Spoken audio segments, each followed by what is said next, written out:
Hey there, this is Heather with Especially Paper.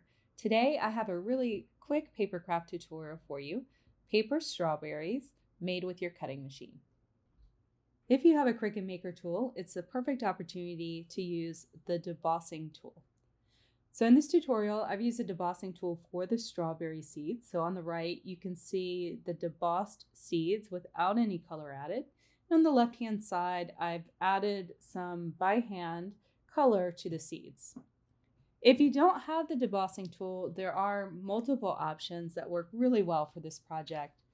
So on the left is the pen. I used the neon opaque pen and had the machine draw the seeds.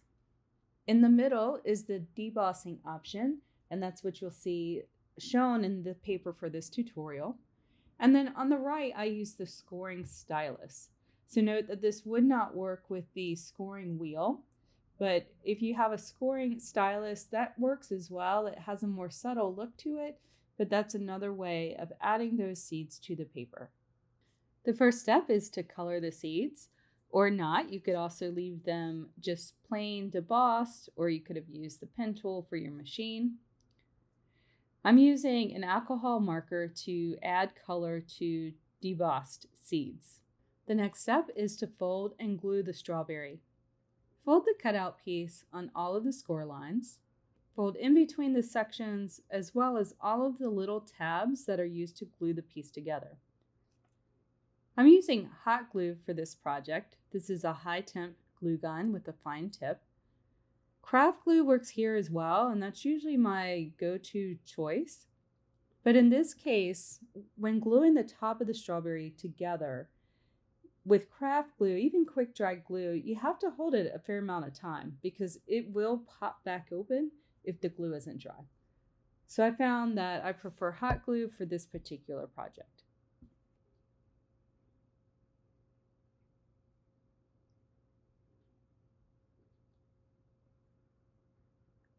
Go around the top, gluing each tab until you get to the final tab that pops into place just the same way.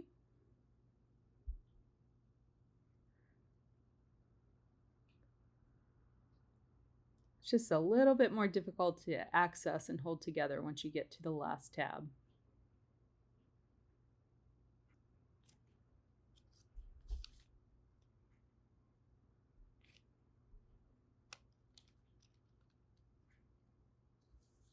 Next up, curl the cap. That's the green top on the strawberry.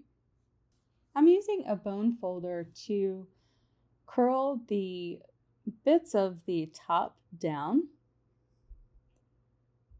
going all the way around, putting a fair amount of pressure, and then coming back in and curling the tips of the cap up. Next step is to add a loop for hanging and to glue on the cap. I'm using baker's twine. That's one of my favorite go-tos when I'm creating garlands or anything that hangs. Tie a simple double knot in the end.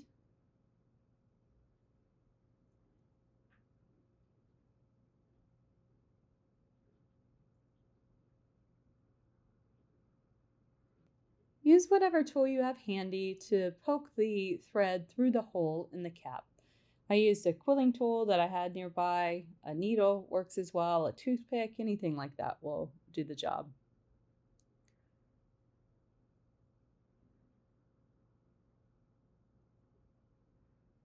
Use hot glue to attach the cap to the top of the strawberry.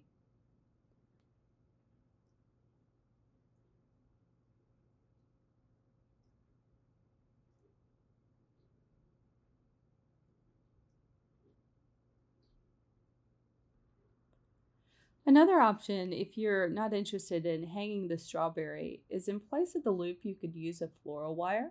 That's a great option if you want to add these strawberries to a wreath or maybe add them to a garland.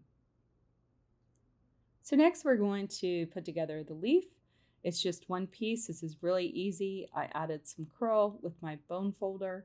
I pulled it lengthwise over the leaf and then folded in the middle where the score line is.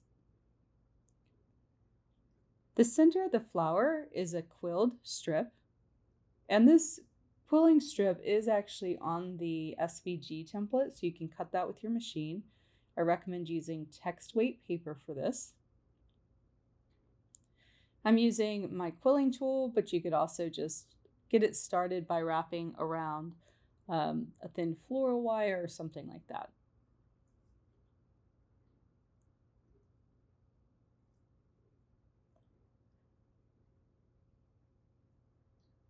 Add just a tiny bit of glue.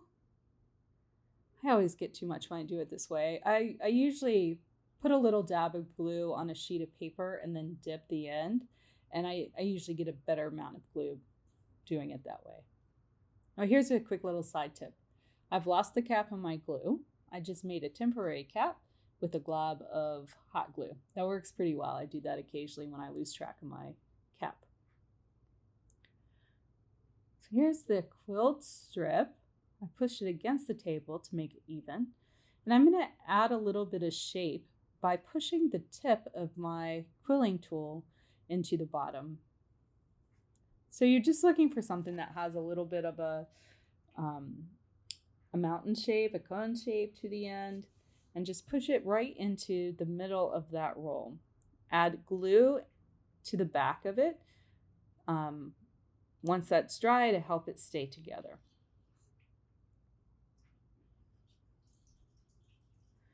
Add your stamens to the center. And you could also add a floral wire to these little flowers if you're doing a wreath or a garland, anything like that. Add your quilt to the middle.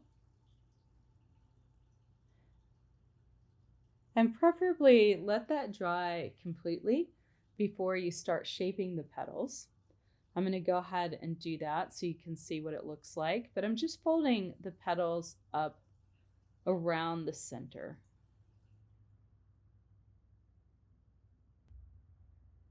And that's it. So you can get the SVG template for this particular project at especiallypaper.com. I hope you've enjoyed following along.